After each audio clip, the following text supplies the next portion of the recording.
Welcome back to Safe Space, the official Safe in Our World podcast. For those who don't know, the main goal of Safe in Our World is to create and foster worldwide mental health awareness within the video games industry. My name is Rosie, and today I'm joined by Raccine Malcolm, who is probably one of the kindest people I've ever had the pleasure to speak to. We've had to redo this introduction like 4 times because every time we get near to finishing it, we just burst out laughing for no apparent reason, and it's wonderful. But Raccine has been an enormous part of the Safe in Our World community, a part of the Discord. She's certainly taught me an awful lot from her experience in community management. And she was absolutely incredible during the mental health fundraiser that we did in May this year, which included sitting with me while I had a big old cry and a breakdown about trying to figure out how to make scenes ready for Twitch. Because I'm terrible and I don't understand any of it. But to summarize, Raccine is like the most positive force that I've ever met. And for the charity specifically, she's been amazing. But I think it's fair to say that you're pretty amazing in pretty much everything you're involved with at the moment. So I know I sound like I'm kind of doing a reference for you right now, but I do genuinely just think you're wonderful. That aside, welcome to the podcast. I'll spew like so much good stuff about you all the time. Hi. Hi, I'm Raccine. Thanks so much for having me, Rosie.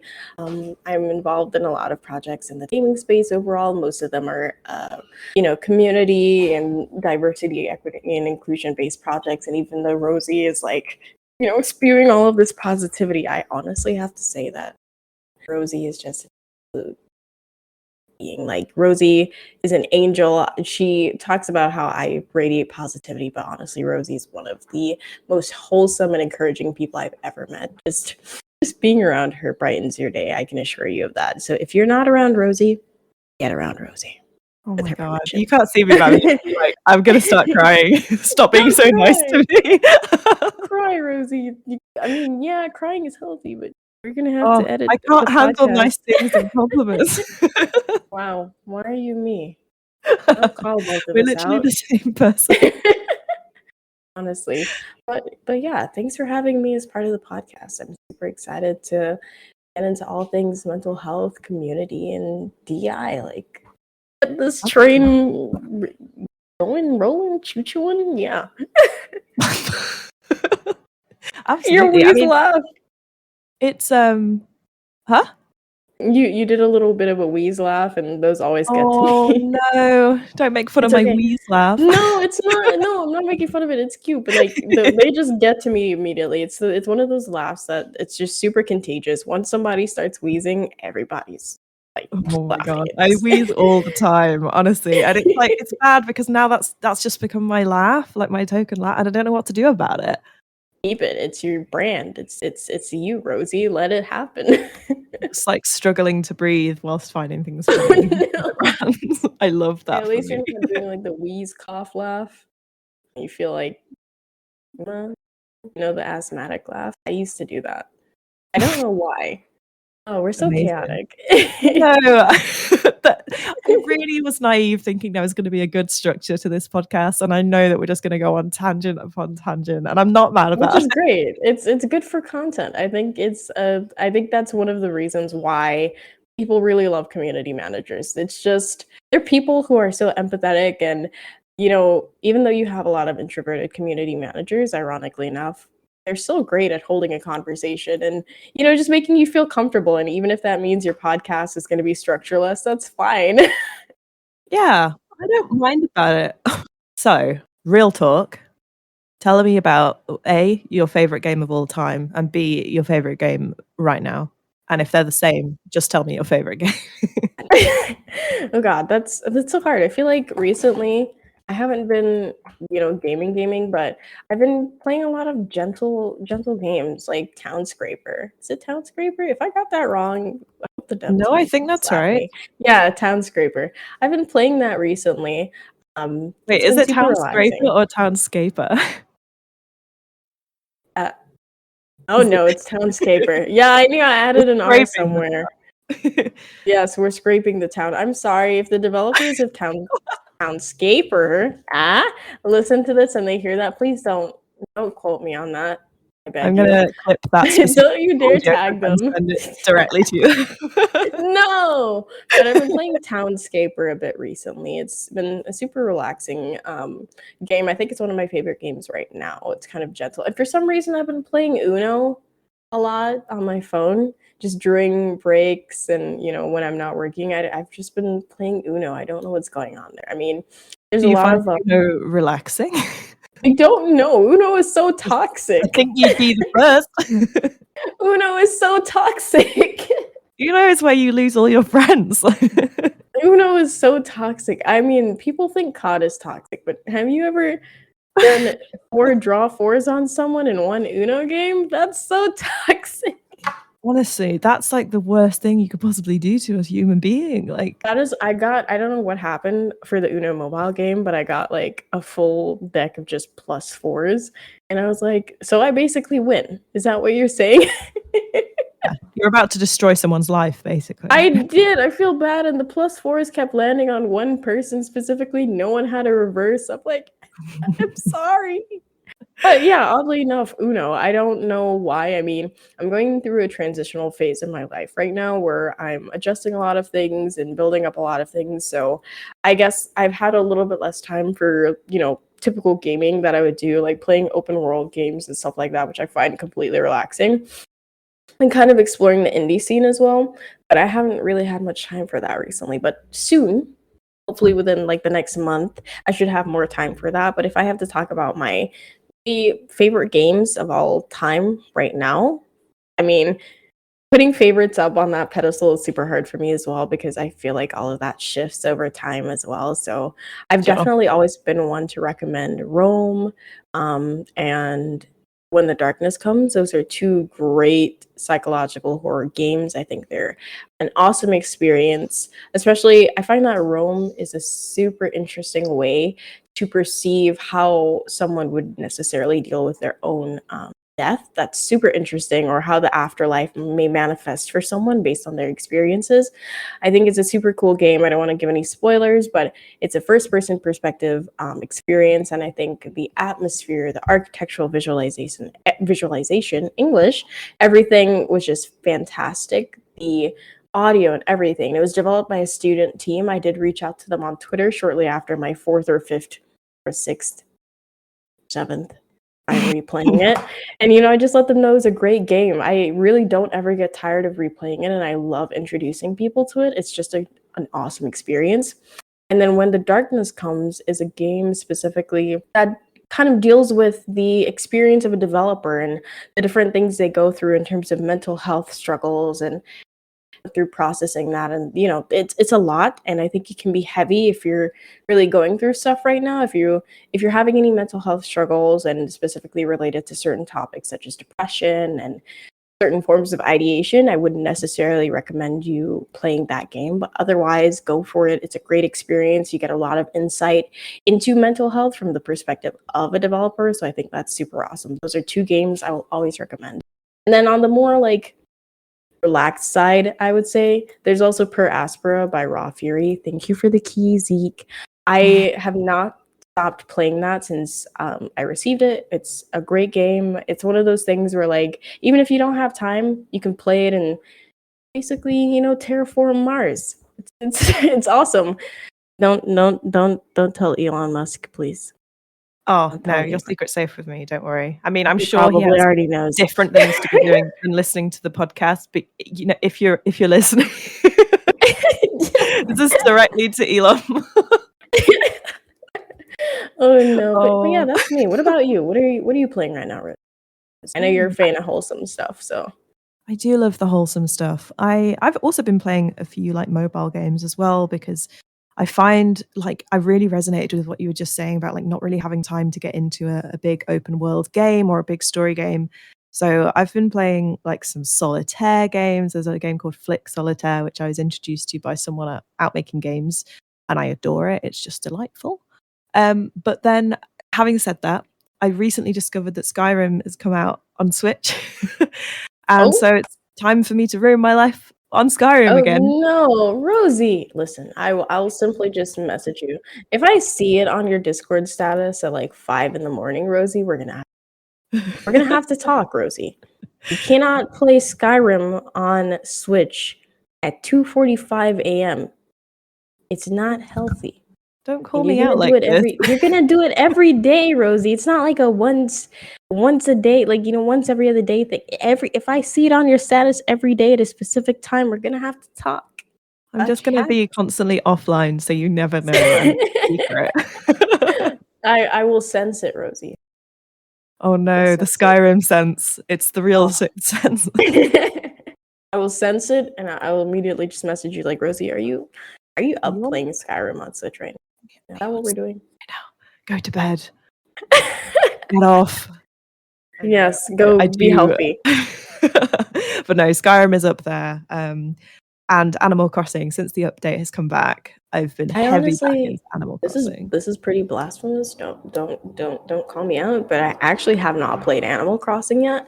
I don't own a Switch. I might get one, but I do not own a Switch, nor have I played Animal Crossing. I feel like the entire fandom's gonna come for me, including the people that I'm friends with in the gaming industry too. They're gonna call me out on that. Why haven't you played Animal Crossing yet? It's the peak of wholesome gaming. Why wouldn't you? Don't judge me. I don't have a Switch. Oh, no judgment. I only got a Switch earlier this year, and Okay. I mean, I played Animal Crossing when I was a kid, but it's very up your street. I feel like you'd love it. Yeah, but there's another game that's pretty close to that you can download on mobile. I'm Lisa, if you listen to this, I'm not doing free promo, but it's a really cute game. It's called Sunshine Days. It has a similar aesthetic. I think it's super cute. You can download it on mobile whenever you're ready.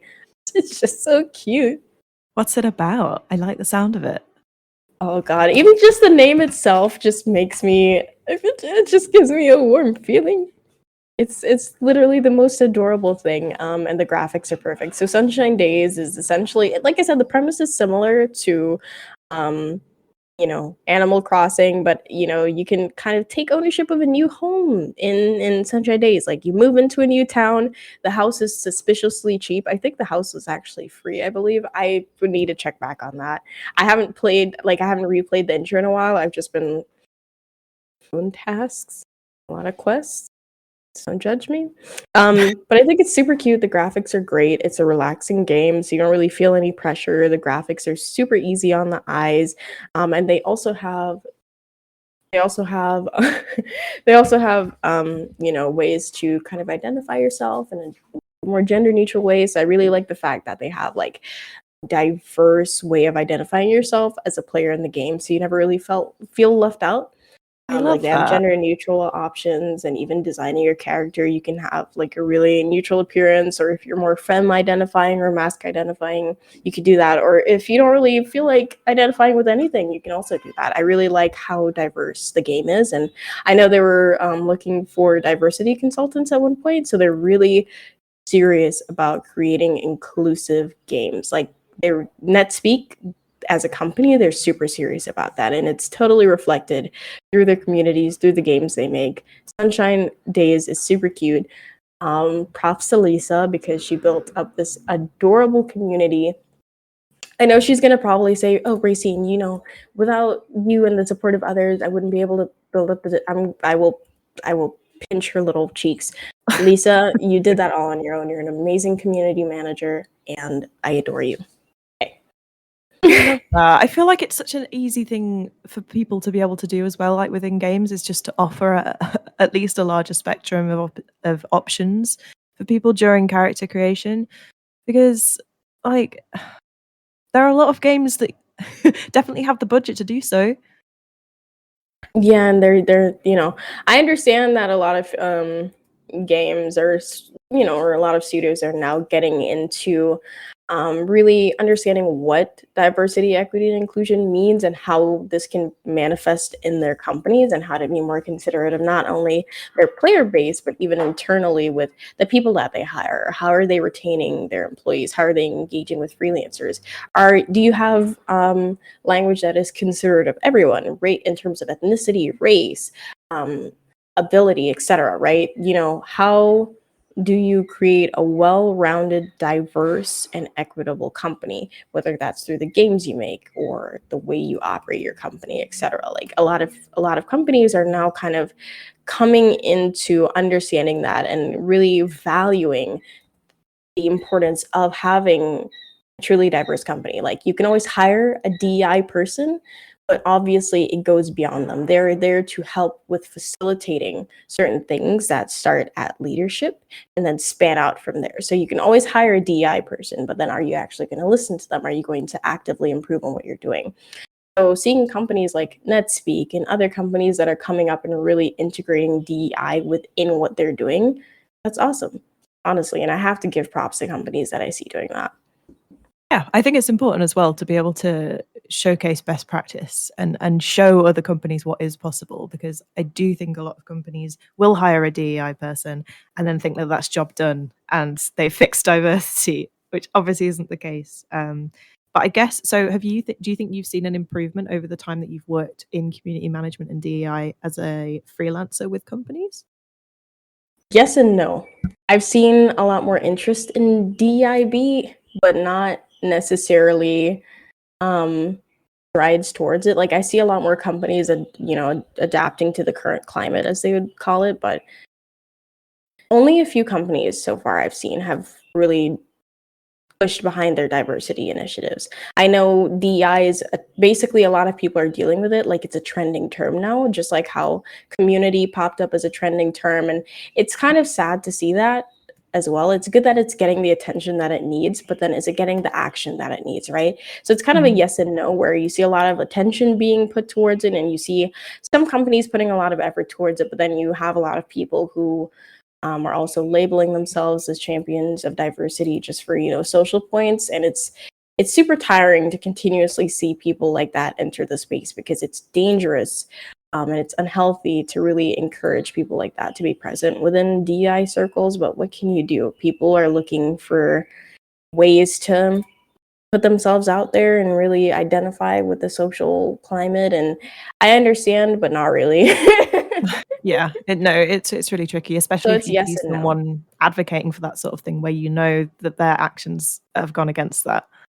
Yeah, so it's definitely a yes and no thing. I'm seeing a lot more people genuinely becoming interested in DEI and working towards that. And I'd love to see more companies following in that suit sincerely, right? Not just for, oh yay, we're a company full of humans and we're doing authentic things, but then there's nothing behind that. So you really want those intentionally driven DEI programs that are genuine and sincere and have awesome people behind it who really authentically care about DIB and how this can affect not only the working world but personal life, right? If you're working in a company that's inclusive and you feel comfortable, you're not going to come home from work like, ugh, God, ugh.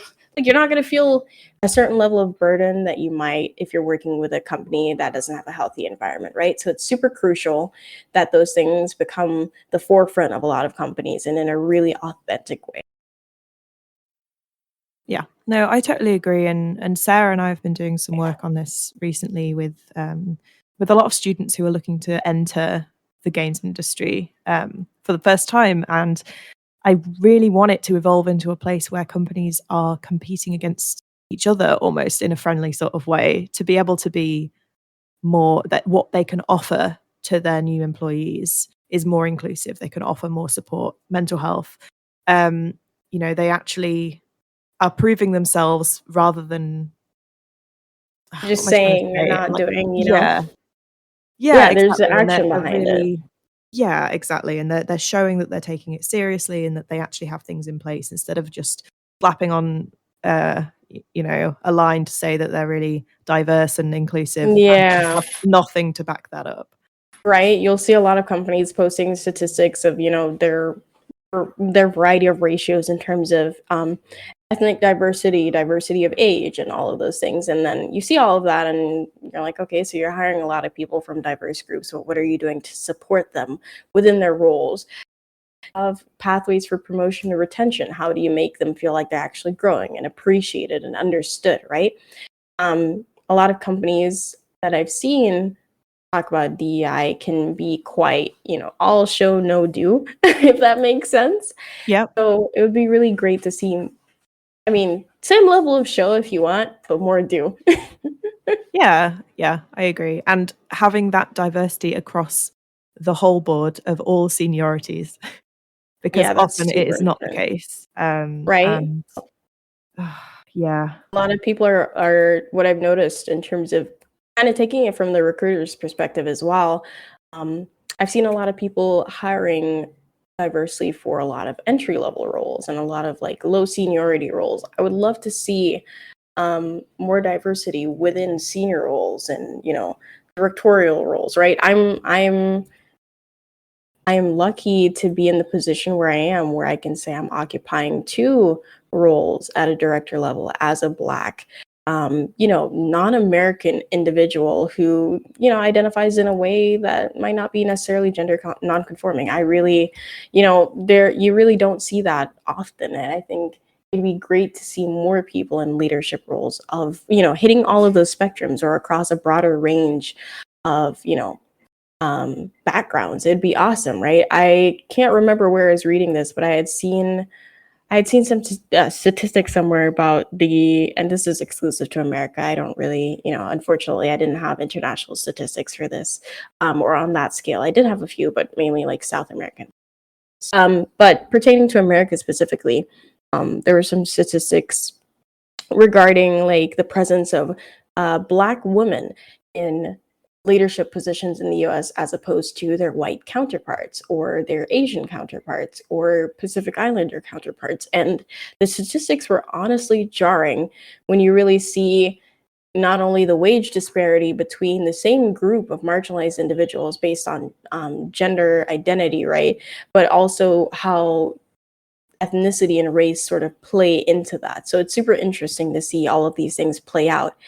And it would be more awesome to see a lot more companies actively working on sort of flattening the curve, I guess, in terms of who you have in leadership, right? And what goes into selecting people in leadership, right? I mean, even myself, I think I hesitated a lot when going for leadership roles. And part of that has to do with cultural indoctrination coming from a Jamaican society. Yes, I think to some extent, Jamaican society empowers femme identifying folks in a certain way, but there's also still that very oppressive side of Jamaican society that kind of has a restrictive influence on femme identifying groups, right? So kind of coming from that background, but luckily, being around people that are independent and constantly striving, and also kind of being an independent personality myself, while I did hesitate to apply for those roles, being aware of myself and my background and who I am and the requirements for these roles, and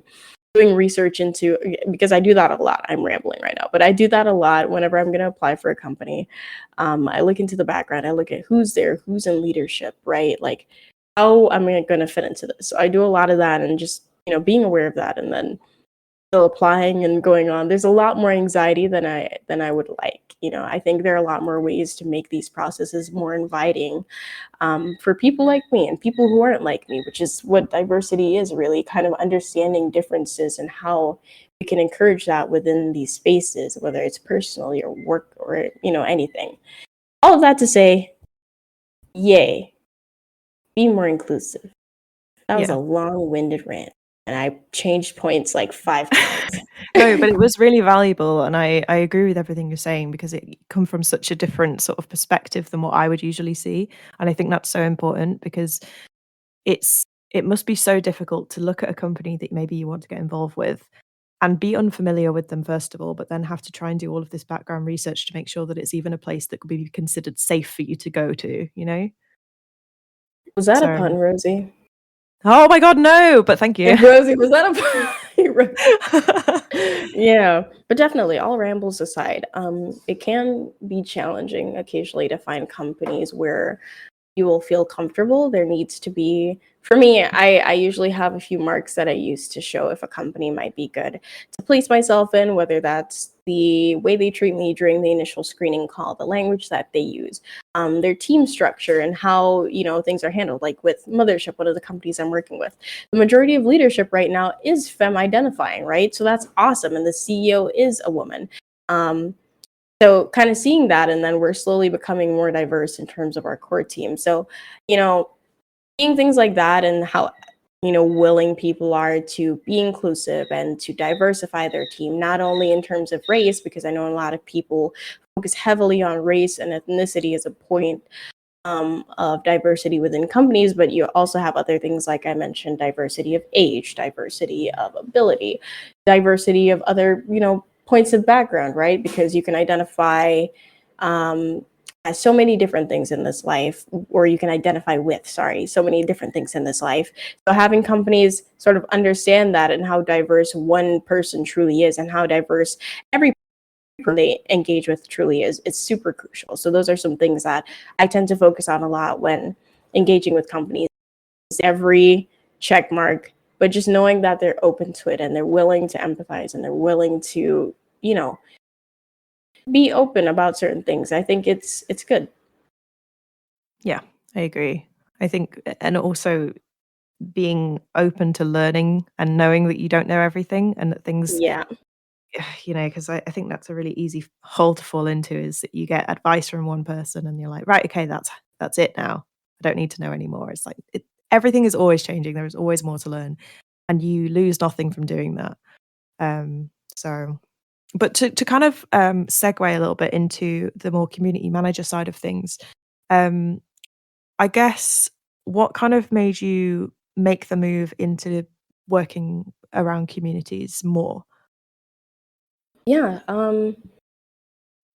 So ever since I was younger, and I think this is a story I've told a lot of times. Ever since I was younger, when you're growing up and you're around other kids, they'll always say, "Oh, my career interest is I want to be a fireman or I want to be a doctor or something like that," right?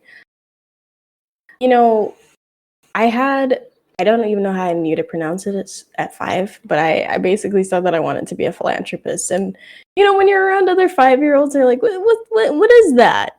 What does that do? Did I explain it properly? Maybe. Well, I was at I 5, like, love that that's your response. Because I was definitely like, "I wanna be an astronaut." I don't Did you understand ever what want it's like to to be be an a astronaut? human yet. No. Honestly, samesies. I mean, the thing is, technically, kind of, because Safe in Our World's branding is space themed, so maybe you did get to be an astronaut, Rosie. You're right, and you know what? We all live on a rock in space, so Yes, we're all technically. technically astronauts. But yeah, just coming from that background with wanting to be involved in philanthropy and just I've always really wanted to find a way to support others and create those healthy environments and kind of be a resource for that. And so um I think it's one of those things where one I sort of partially accidentally and partially intentionally rolled and stumbled into games community management, and now like I'm in the broader tech field. Um, but I think it was one of those things that I was destined to do, if that makes sense, if you believe in destiny and all sorts of things like that. But I think it's one of those things that aligns well with me as a person and my core traits. So it just sort of makes sense that happened. I got in through volunteering, and then I shortly got paid positions after that as a freelancer. And things kind of just went from there. And I went through a lot in the gaming industry. I can't deny that, from abusive employers to social climbers, kind of, unfortunately, I had to go through being tokenized a lot as a Black individual. It's just, you go through a lot in the gaming industry. It is an industry that is going through change, that is growing, that is developing, and there are a lot of pain points there. But I will say that I've gone through a lot. Um, and I Yeah. mean, getting to the point where I can reflect on that now and say, like, I went through. Can I curse? How bad is it? Not that bad. Like, Go for it. I mean, yeah. I went through a lot of chocolate fudge. I mean, You can say shit if you like. I don't think I could take you seriously if you say I don't. You didn't preface it with, I don't know if this is going in the blooper reel or the actual podcast. Honestly, I Um, feel like it could go in both. Honestly, yeah, just blooper reel. Chocolate fudge, golden doodle. sorry. My partner just walked by and showed me a picture of a golden doodle. I was like, that was so. Where did that come from? I don't know. Don't show me the golden doodle. Oh my god, the price for a golden doodle. I cannot English. This is going in the blooper reel. This part with the golden doodle. I think it's probably Where for the was I? best. I don't even. Okay, yeah, but You were going through some chocolate fudge. yeah, I was going through a lot of chocolate fudge. At the time, it was. I think it was a really educational experience, and that sort of taps into why I began mentorship, right? Because I wanted to create an environment where mentees could have the opportunity to have a good start in the industry, right? Whether that's setting your rates, because that's one thing I had definitely had struggles with coming into the industry, and I want to be there to advocate for my mentees and say this is their starting rate. You're going to pay them this, and we will go through finding clients until we find one that aligns with those things, right? There's certain criteria that companies have to meet for me to feel comfortable enough to say, okay, yeah, I can recommend you my mentee. This is a safe environment for them to be in and grow. And I mean, sometimes that's not always the case, right? Like an environment will seem great at first, and then as you actually get into it, there are a lot of hiccups along the way, and I think that's applicable to any company, especially as they grow and change. But there's certain things that are just unacceptable, and definitely going through the process with mentees of having to switch work environments or encourage them to switch work environments or professionally deal with a client being unprofessional, right? Trying to navigate those things, even as a freelancer myself, prior to having mentees, was a wild adventure because the gaming industry is a wild adventure. Correct. But it's so nice that they have someone like you that's looking out for them in that sort of way, because especially if they're new to the industry, these aren't things that immediately come to mind. So I think you're doing a brilliant job in that respect. Compliments. I might honestly ask you to re-record this entire episode because if I listen back and I hear myself at this level of chaos, I'm gonna say, Rosie, delete this. This No, will just deal never. with it. This No, we will this never chaos show is this to the good. world. Absolutely, that's not true. But My brain is so all over the place. I can feel it. Although I'm probably just, that's one of those things that comes with imposter syndrome as well. You assume you're rambling, and then probably a couple days later, you listen back, you're like, oh, it wasn't that bad. no, I absolutely, I think everything you're saying is very valid and it makes sense to me. But I guess, this is one thing I really wanted to talk to you about actually. So I was talking with one of my friends about imposter syndrome the other day, and there was an article specifically that said, "Stop telling women they have imposter syndrome." And then it kind of led on to the discussion around the fact that so many marginalized groups or underrepresented groups feel like they have imposter syndrome because they are constantly reminded that they're not a part of where they work or where they live, or like they're constantly excluded in that respect, or not feel as though they're totally welcome, if that makes Hmm. sense. Yeah. And I thought it was really interesting, and I wondered if you'd ever experienced anything like that, and thought the fact that maybe if you're experiencing imposter syndrome, it's actually not all about you, but it's about the environment that you've found yourself in. Yeah, I think that's definitely true. Your environment kind of impacts you and how you reflect on yourself and how you reflect on people around you. And that goes back to the point of, leaving unhealthy work environments. They may not necessarily be unhealthy as a whole, but they might not be healthy for you to be present in, right? So finding places that you feel completely comfortable in, like it's not necessarily a bad work environment, but maybe certain things don't align with you anymore, right? There are times where you outgrow work environments, and it definitely impacts how you engage within those companies. So you might come into a company and they have a great onboarding process, and everything seems smooth, but then afterwards when you get into it, you notice a lot of things that are uninclusive, and you kind of feel put to the side. And I've especially experienced that as a freelancer because a lot of companies sort of see you as, not necessarily, I don't want to word it like that, but it's one of the easiest ways to probably put it. Sort of see you as disposable as opposed to their actual employee base, right? So you can Right. definitely in certain companies feel that huge divide in terms of certain benefits, social benefits really, that employees will have as opposed to freelancers. Like there were clear divides in a handful of companies that I've worked in, and it did cause a rift between employees and freelancers and a lot of awkwardness during bigger team meetings. And you know,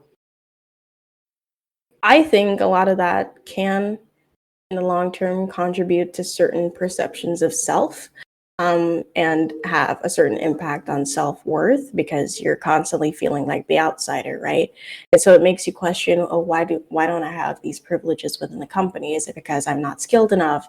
Am I not getting this promotion because XYZ, or is it really just exclusive to the fact that I'm in this country and I can't have certain benefits because it's legally annoying to deal with, basically, right? So yeah, I do think certain environments can encourage these negative self perceptions that can be really taxing mentally and can impact your longer career trajectory, honestly, because you might carry these things with you into other work environments and say, oh, maybe I won't get a promotion here because of these factors, or maybe, XYZ. And of course, it's not limited to those things. There are other things that go into, for example, receiving a promotion or getting to move into a new department or getting to try a new skill at work or like being involved in certain things, right?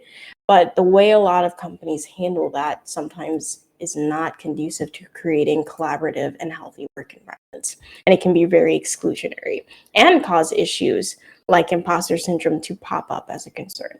I mean, even during our mental health course, I remember someone was talking about how they were having issues with a team and how it made them feel as a manager. And you mentioning that just reminded me of that. There are so many ways that you can feel um, kind of excluded from a lot of things. No, I agree. And I think it must be really easy almost to like unconsciously internalize a lot of these things that you're feeling and attribute that to imposter syndrome or whatever it might be. Um, and kind of make a case for it in your head as well, which is super tricky. Um, Yeah. but I guess leading on from that then, apart from imposter syndrome and things that we've already mentioned, what do you think are your biggest challenges that you've had from being in this space and being in community management and DEI? Or even because I know that you did like a little bit of streaming as well. Yeah. So I think all of those challenges are specific to who I'm working with at a given point in time, or then you'll have those overarching issues like questioning my skill set, and sometimes openness can be an issue and reaching out for help when needed. That's something I've been growing out of, luckily.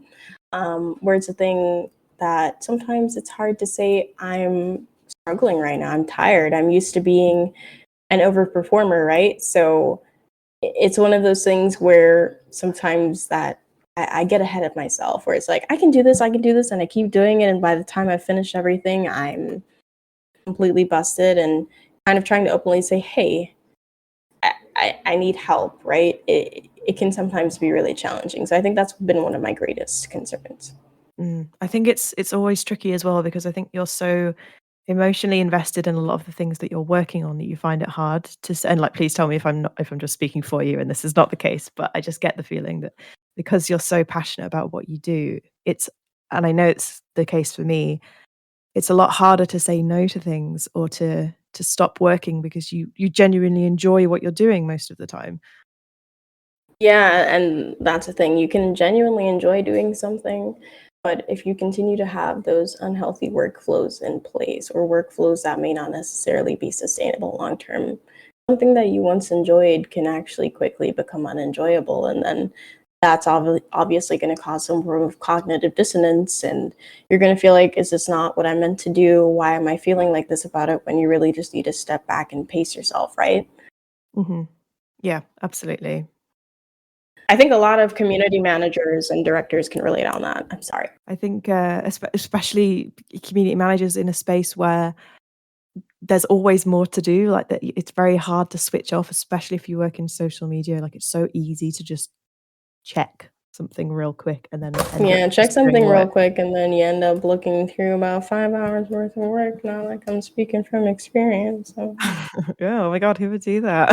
Oh my gosh, don't call me out. I didn't say anything. You just pointed that conclusion all on your own. Shh. Shh.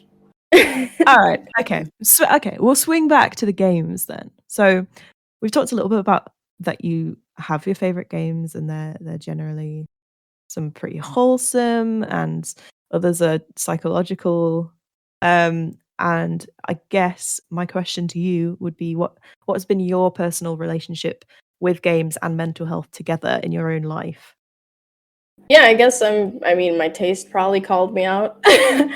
um, yeah, so just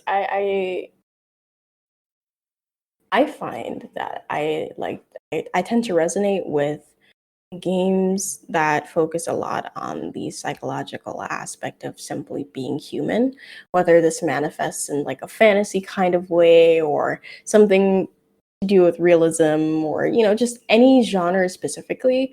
I like when there's that psychological element of it where you can delve into the mind of whether it's a protagonist or some other character, right? You get to feel in tune with them and their experiences. And this kind of goes back to Rome as a game where you're sort of going along the journey with the main character as she comes to the realization that she has passed away, and the way that she did pass away was really really traumatizing for her as she passes through the afterlife. And it's sort of interesting to see the contrast between towards the end of the game, the more awareness, it kind of gets more chaotic as you go along, right? Things get more distorted and frightening as she kind of acknowledges the fact that yeah, she's gone, like she's no longer alive, and the way she died was neat. So and she also goes through these points of like fear that she had associated with um certain pieces of art, and I think that really reflects what she was thinking about when she was alive and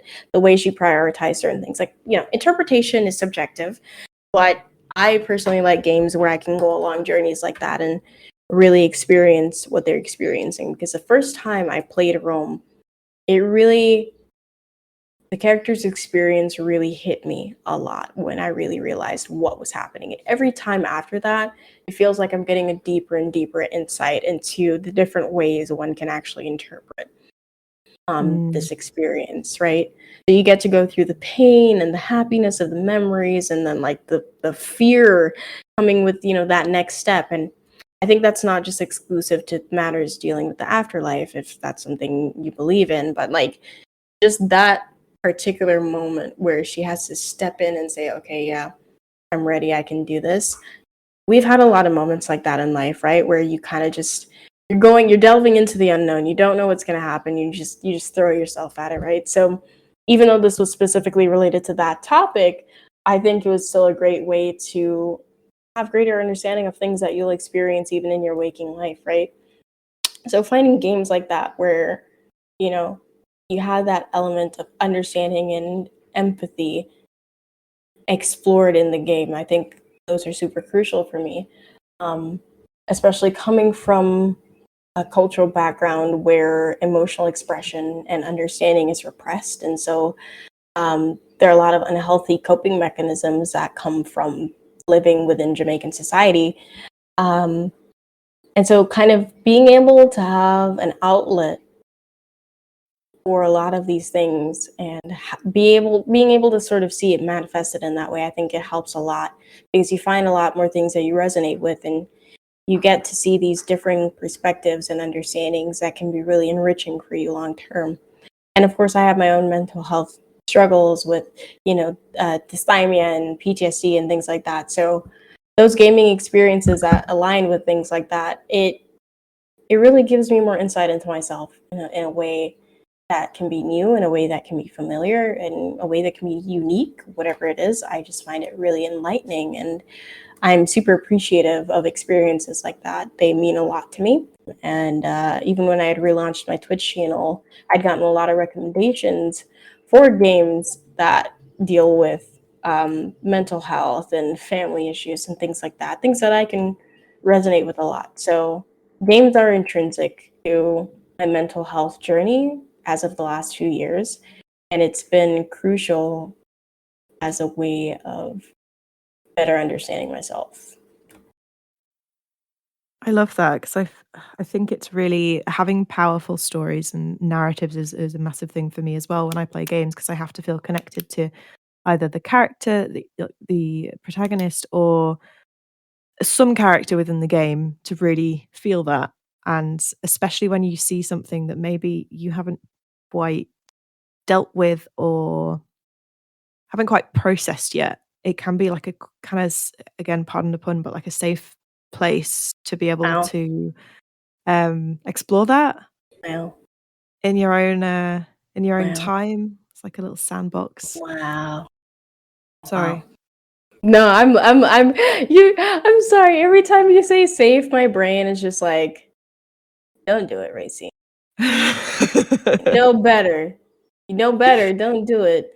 She's talking about serious business. It's fine. Sometimes in life, she just says safe. Don't think about it. Oop, I did it. Oop, I said I wouldn't do it. I did it. I'm sorry. Feel bad. It's just human. I do the same thing, and then I don't even realize that it's happening. So Yeah, honestly, I'm gonna call you out every time you say safe. please do. We should have a safe counter, I'm and at gonna. the Oh my end, god, don't do that.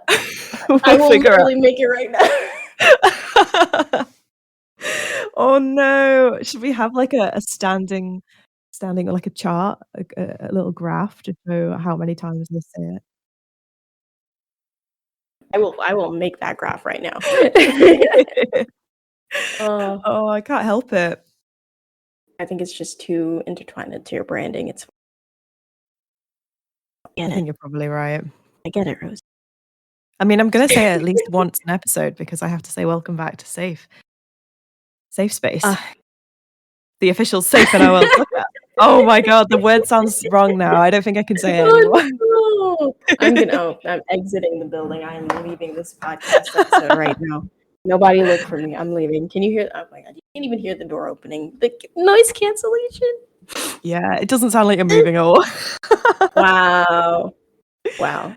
Okay, well, before you leave, I'll ask one more question and then I will allow it. But if you had to give if you had to give any parting wisdom to someone who was either looking to get involved in community management or DEI or mentorship, or even just exploring their own mental health within games, what would be your advice to people?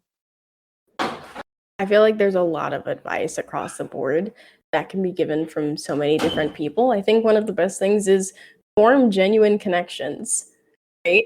Aside from the more logistic side of things, like if you're going to be a freelancer, get your shit together, like in terms of financials, maybe from a company that helps with applying for a mortgage later. But that form genuine connections with people who you could even see yourself being friends with, right? Because when I initially approached Safe in Our World, and I think this is something I like to do in every work environment, even though you should definitely segment your work and your personal relationships, I think it's a thing where it's great if you can also work with people that you can be friends with outside of work. You don't need to be friends with everyone that you work with. That's not what I'm saying, but you definitely build connections with people who you really resonate with. Don't just network for networking's sake, right?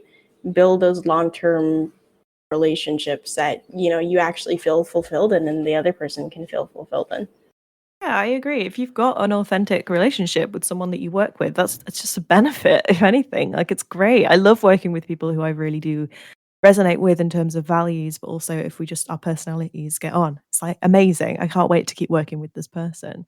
Exactly, because when I initially sort of you know came into Safe in Our World, I already knew from day one that you and I would be friends, and here we are now. Oh, hell yeah.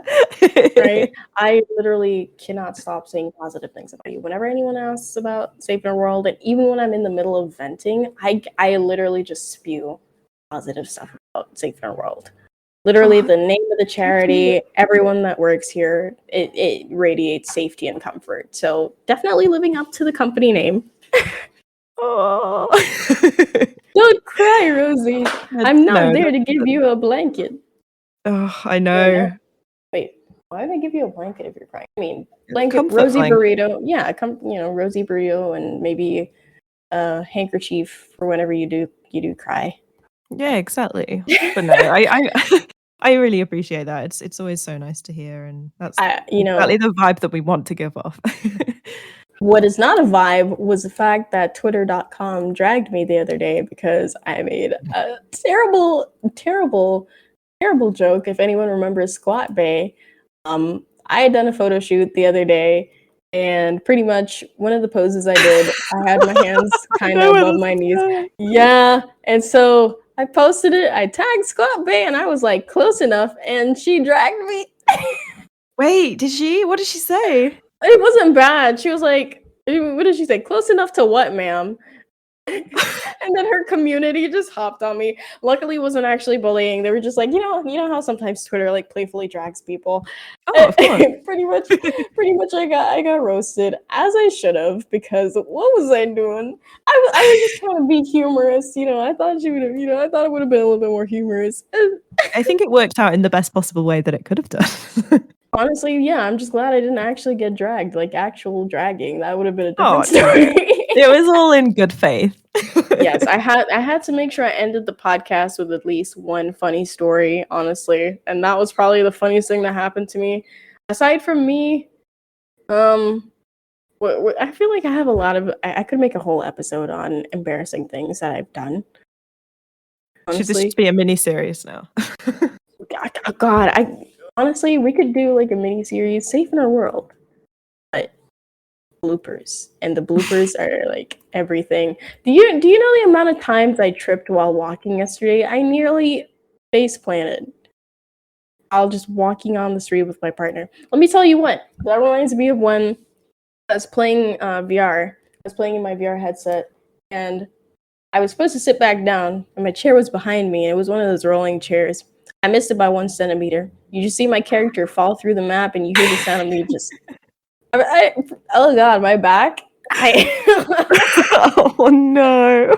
Listen, I have to make sure I end the episode with some really humorous stories. I think that's it, though. I'll probably tell more later. I'm trying to think of like the most tragic thing that's happened to me lately, but most of what I do is. Why are you so dramatic? I love that. You're like, I need to think of the most tragic thing that's happened. Oh yeah, I mean, there's a lot that happens, but none spring to mind right now because my mind's working against me, and it's like, you want to be funny? Not today. Certainly not on a recording. Oh my God. What is going on? Did Twitter update something? Apparently, people are now identifying as video game companies. Like, apparently, Twitter updated something. I guess you can add your work now. It just says video game company. Interesting. I mean, honestly, same. I'm also a video game company. Do I have a pastel color mode option like Rim? Maybe not. I have a Jamaican option. I just want an edit tweet option. We're never getting that. Stop hoping for the impossible. I know, right now. but it would really help me with No, my ability to type. No. You know this. You've experienced this firsthand. I can't write a tweet without it having a typo in it. Please, you and I both. If we look at our message history, the amount of times we've just like both messed up on. Oh my God, it's like a whole thing. I could screenshot and make a collage of it, and it would just make sense to us. You know what? Something tragic did happen yesterday. Oh, I just remembered. And I don't know if this will make it into the final cut or not, but Jake, if you're editing this and you think it's good enough, it can go in, I suppose. But I was in a Twitch stream chatting, and someone was talking about because I was really tired, and I always make mistakes when I'm really tired, and my persona, or like my name on most platforms, is Arty Party, and so it got changed to Arty Snoozy because I'm always tired, and it's like, yeah, perfect, right? And then we were talking about like, oh, maybe I should just get it tattooed across my forehead so people know when I'm being an idiot. A temporary tattoo. Oh my God. And then I meant to say like, oh, I can't wait to wear those temporary tattoos, but then I said I can't wait to eat them.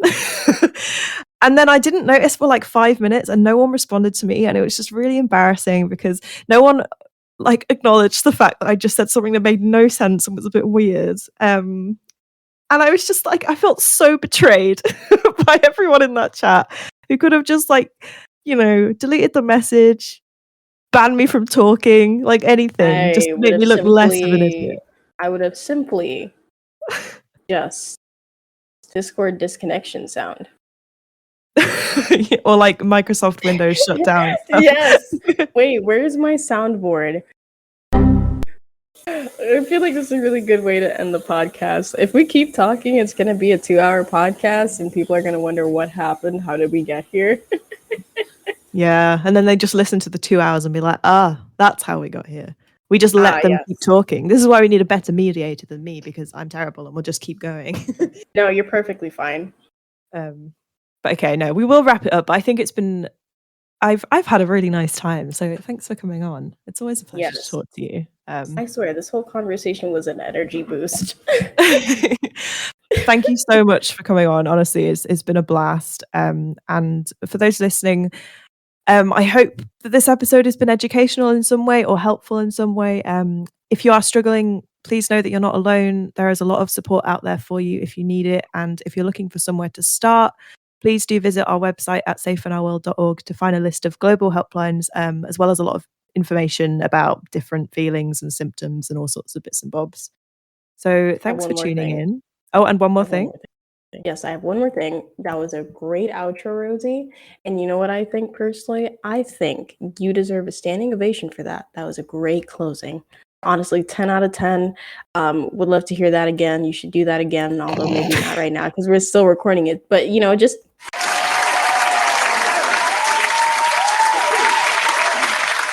I had to give you a standing ovation. Okay, you can't that's see the end of this episode right now. That's the end of this episode.